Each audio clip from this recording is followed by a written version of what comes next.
Good evening, Miss. We are Group 4, and my name is Nurizati Famri. I play the role of the meeting chairman.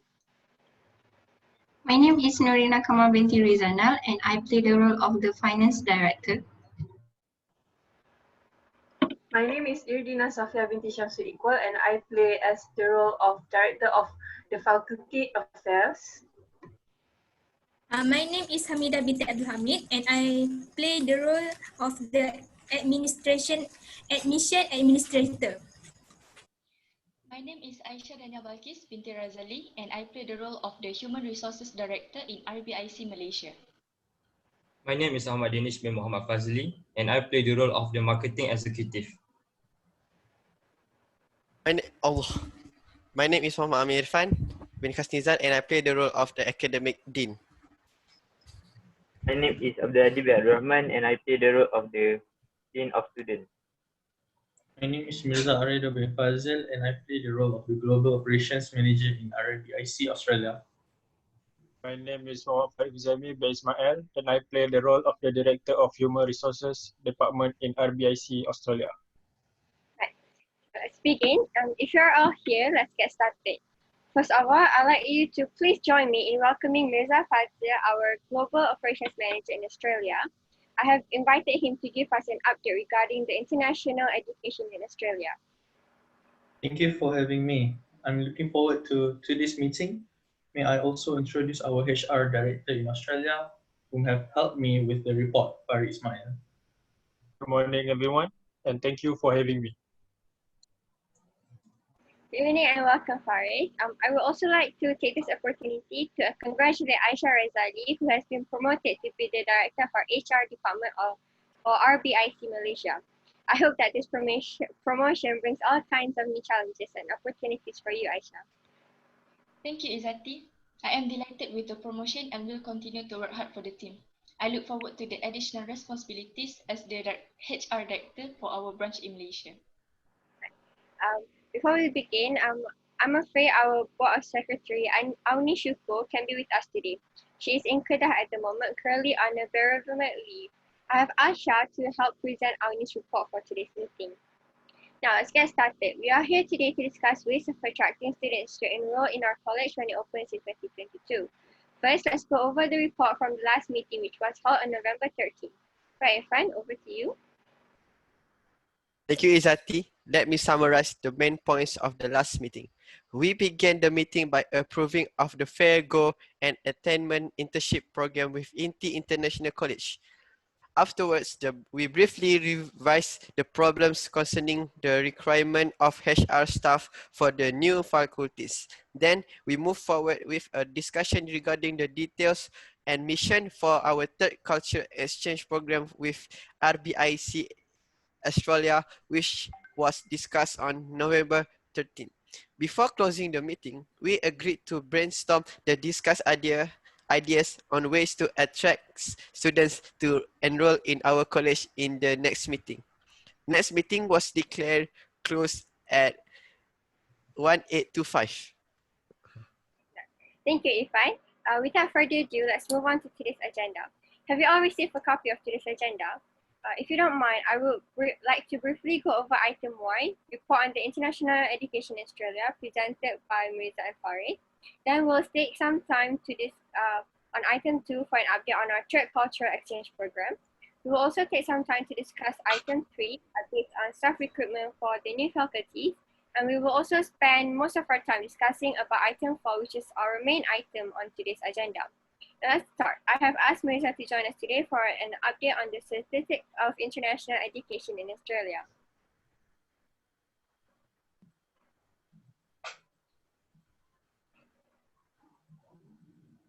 Thank you again, Izzati. I asked Farid to join me in presenting this report. We will briefly explain about the statistics of international education in Australia in the 2019 to 2020 academic year. We will be sharing our screen for this PowerPoint presentation, but we also emailed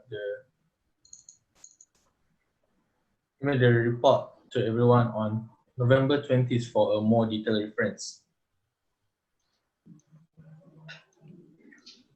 As we all know, higher education is an important export economy for Australia. with international students paying significantly higher fees for their tertiary students than domestic students in this country.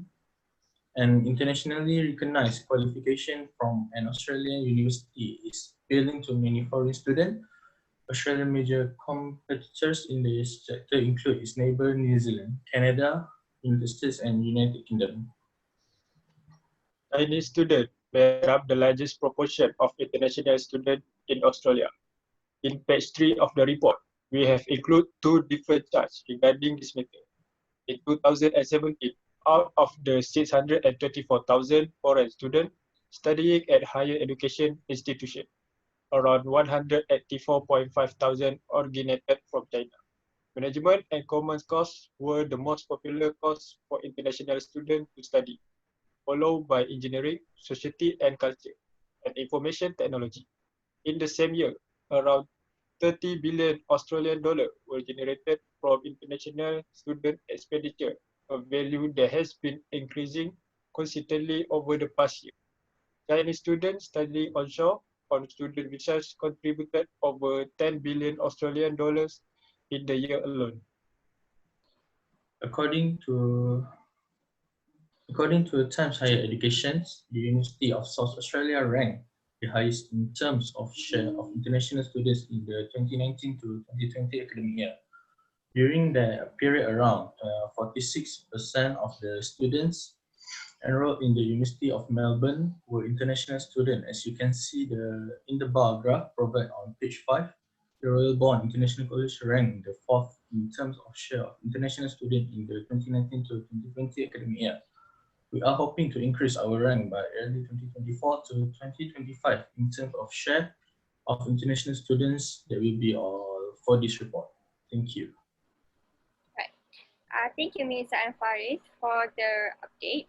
It seems like we need to work even harder in order to admit students from other countries.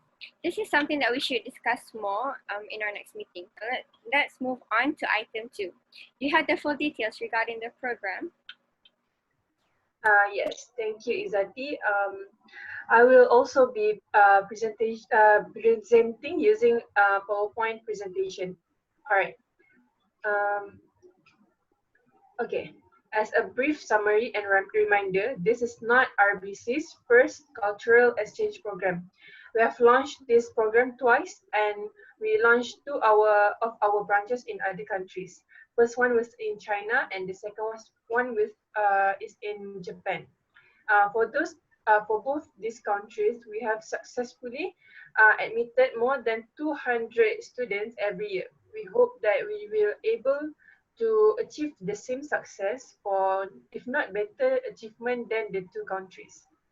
All right, moving on to our main focus of item 2, just like the other two successfully launched program, the name of this exchange program has been based on the country we are offering these programs to. For RBIC's Malaysia, the name of our program is Malaysia Australian Cultural Exchange Program. Similar to our first and second exchange program, this will also last about 3 years, where our students will be studying in Malaysia for 2 years, and then they will continue to study at our HQ in Australia for a year. This program is open to INC students in Malaysia and Australia, as the cultural exchange will be between the two countries. Alright, for the first batch, we will limit the number of students so that it will be easier for us to manage, because we are not able to conclude the success of the program in Malaysia yet. The limited number will give us enough time to fix any problem or challenge that we might face along the way. It also gives us an estimate value in terms of finance and growth of our college. Within this mind, we are targeting about 20 to 30 students for the first batch in 2022 to 2024 academic year to fly our student to fly our student there and receive our students from Australia for a year. As for the budget, we will be for sponsoring our first batch of the program, but we did run into the financial program. Norina have agreed to give us an insight regarding this matter. All right, moving on to the next detail. Our vision of this program has not changed as our main focus is to create students from all around the world that will be able to create their own impact in every communities. As for our mission for this program, there is a slight change with Chinese students contributing to the most of the export income source of Australia. Our first mission is to attract more international students from different countries. As for the courses, we are hoping that we will be able to increase the number of students and staff in our agriculture business in Australia. We hope that we hope to achieve our values in sending dedicated, diligent, dependable, and deserving students to Australia. From there, the Department of Faculty Affairs in Australia will help them. Hopefully, we will be able to send the students by the end of February 2024. I will now let Norina give us an insight on the current finance situation regarding this program. Norina? Right. As for the budget, there are a few factors affecting student enrollments, which include the increase of tuition fees, visa application costs, as well as the comparatively high cost of living in Australian city. For this matter, RBIC Australia have confirmed to cover 60% of the cost for the first two batch of students coming in. According to my calculation and estimations, we should be able to grow financially good enough for us to manage on our own in terms of finance plan. That is good, but how about the 40% of the cost? Will the student need to cover for it? Not necessarily. For 2020, the Department of Foreign Affairs and Trade, DFAT, offered 2,070 Australian awards, scholarships, and short courses to individuals from over 45 developing countries at an estimated cost of 259 million. We have reached out to them regarding the scholarship for our college, but we have still yet gotten any approval from their side. That will be all for the report. Excuse me, I'm sorry, but before we move on, I would like to ask for suggestion regarding the accommodation for our student who will be flying from the Australia.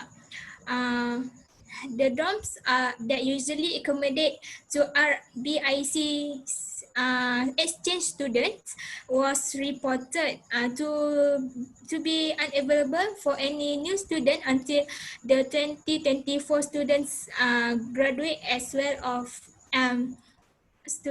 graduate as of November 19th. Yes, and even if it would be vacant, the graduate students will need at least a month to fully prepare clearing the dorm out.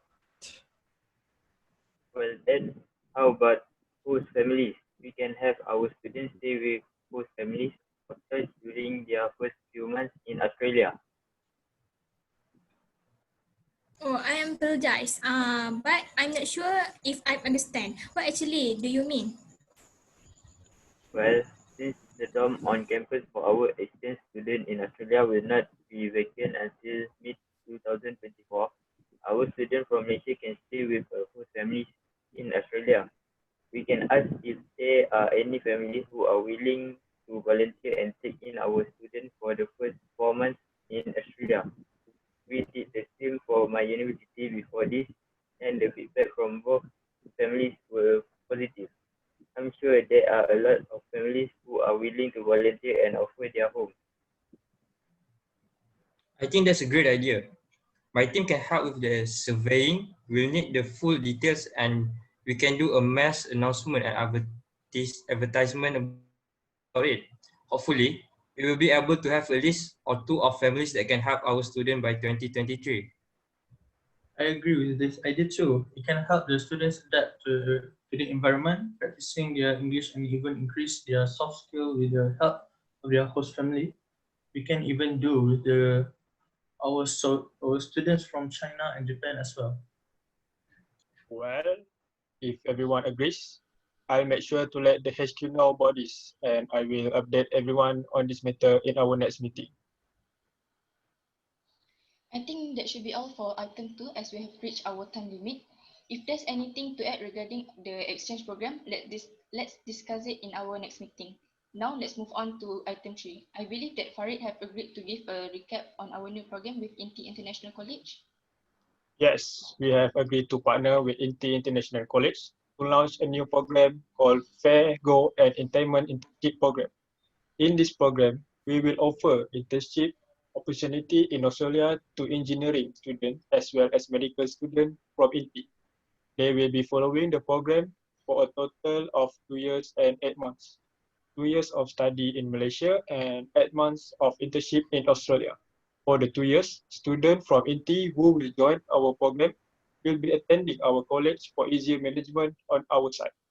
This will also be good for our RBIC. But early this week, I was notified that we are having problem regarding the staff requirement in Malaysia for this program. That is correct. Since we have agreed to the FAGO and Attainment Internship Program, we are lacking a few staff in the new department as those faculties are ones we are not quite familiar with.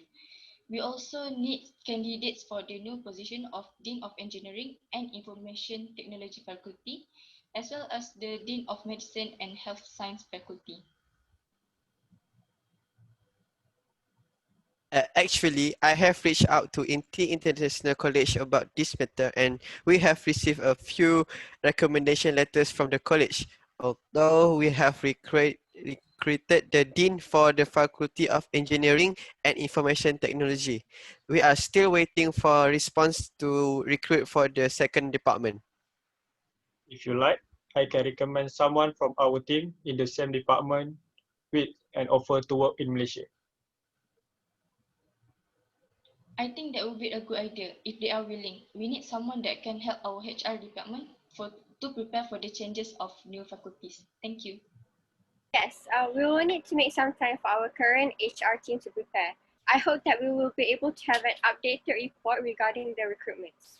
Are there any questions before we move on to the main item?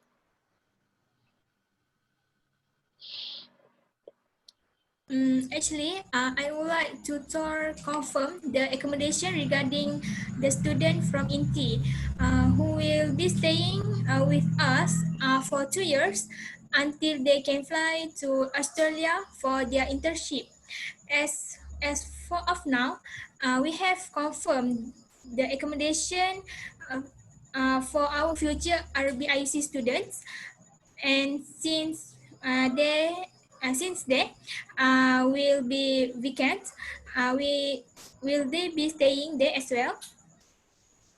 In my opinion, we should keep the students separate since we will have students from different programs. It is best that we keep them separate by programs. This way, it will be easier for us to manage and for the students to follow. Are there any solutions that can fulfill this suggestion?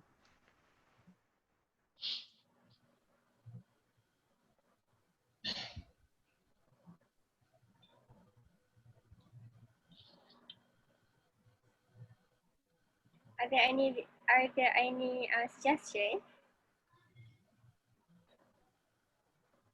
In that case, we can still use the new accommodation for the student, but instead of scattering the student, we can have them staying in different buildings. We can create a system that is easy for the registration department to keep trace of the student profile and location of accommodation. The system should also be accessible for our HR team to access for update and change. Right, good idea. I think that should be enough on item 4. Let's now move on to our main item in today's agenda. We need to focus on ways to attract students to enroll in our IBC. I believe that there were a few suggestions and ideas brought out on this topic after we had our first meeting. Let's start with that. I would like to share my idea. Since it is possible that the student from Malaysia might not know about RBIC yet, we should join up fairs in other cities. I have actually asked my team to inquire more about this matter, and we have received an acknowledgement letter from the STAR to join their virtual fair, which is STAR Education Fair 2020.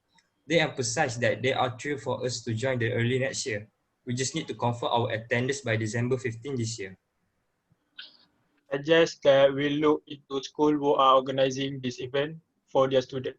If I'm not mistaken, in Malaysia, they usually have organized college fair every year, so we will be alert for any announcement. I am sorry, but I will have to disagree with you on that.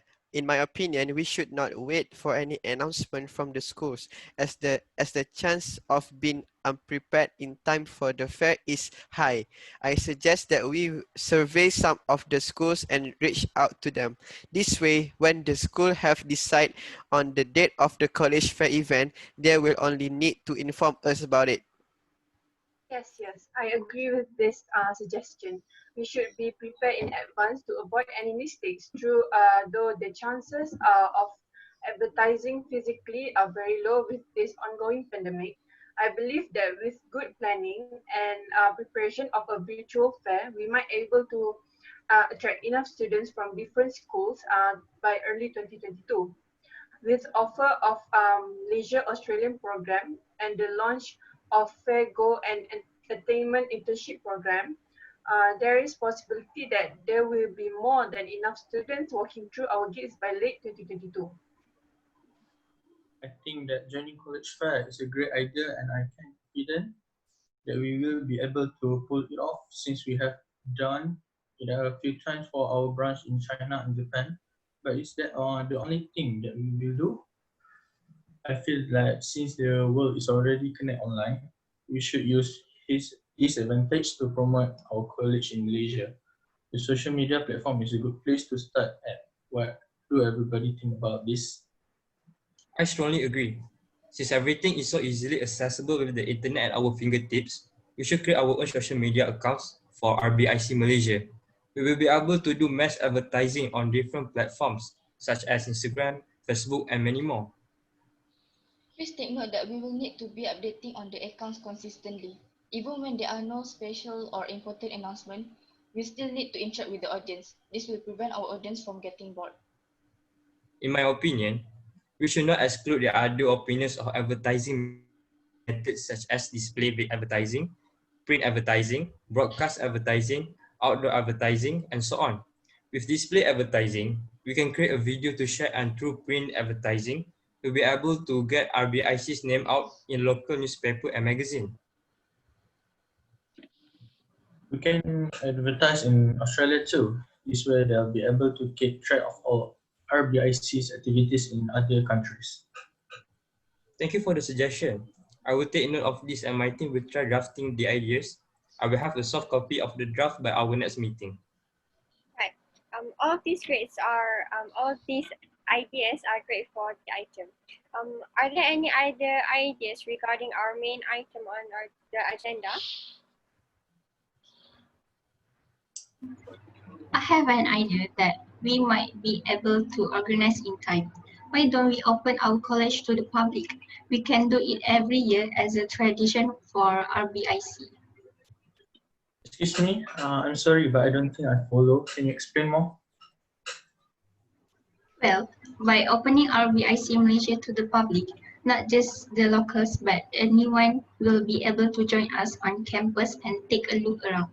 On this day, we can take the chance to promote each of our department as well as the programs that we have. In a college fair, majority of the attendants will only be students, but with this event, the student can attend with their families. Although most students will probably already have passed, they intend on walking, there are still some who think otherwise. Since some students might be unsure of their future paths, or they may find it overwhelming to decide on their own way. so many options to choose from. Perhaps with the help of their parents or guidance, it will be easier for them to decide on a path. I must admit I never thought about it that way. Now that you mention it, I could not agree more. Since continuing their studies have been a phase that their parents or guardians have already gone through in the past, they should be able to help make it easier for their child. It is a great idea, in fact, but how are we going to make sure that the parents' decision does not have a negative impact on the students' choice of path in terms of faculty? I am sorry to interrupt, but would you mind clarifying your concern? I'm not sure I follow. Well, even though some of the students might need their adults' help with the decision making for their future career, wouldn't these same students be easily influenced by what their parents want for their child's future without considering the impact on their own child? I think that is a great idea. If at the end of the day, the students will be able to decide on an institution they are interested in, but it concerns me that their choice of us might be influenced by their parents' interest instead. Then how about we organize a counseling season on the big day? We can have the students fill out surveys upon entering our campus. We can even provide a checklist that the students can go through throughout the whole day. With the checklist, it might be easier for them to have a general idea of what they really want to do in the future. Upon leaving, we can ask the students to consult with us on their choice of career if they wanted to. During the consultation, we can try our best to help the students really understand the responsibility and their interest to decide on the path. Are you suggesting the idea of counseling session as an entrance and exit pass? Yes, we can use this chance to make sure that at the end of the day, the students will be able to decide for themselves or at least have a general idea of what for their what they want for their future. As for the question on the surveys and checklist, it should consist of things that are easy for them to answer but still need some thinking before deciding. This way, they can avoid making decisions on a whim. The main purpose of the survey and checklist is just to help give the students a head up of their future paths.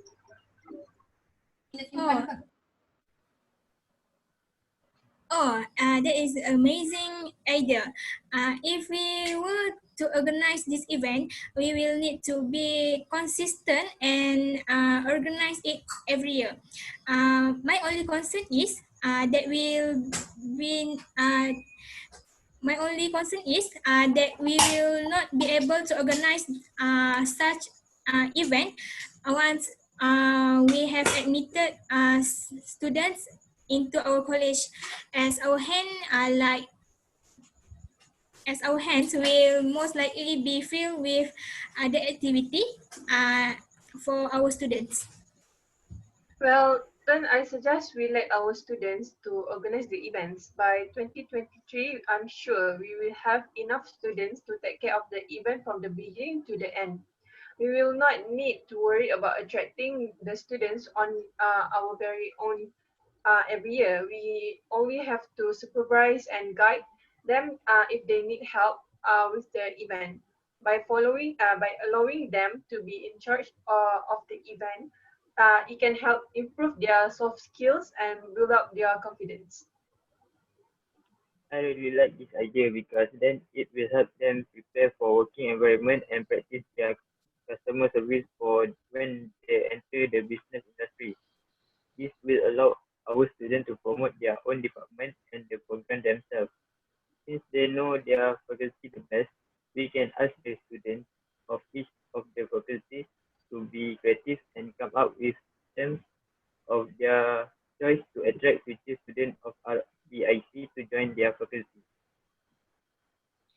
I also highly recommend going forward with this idea because the students will also be able to take a break from their studies and have fun for the whole week.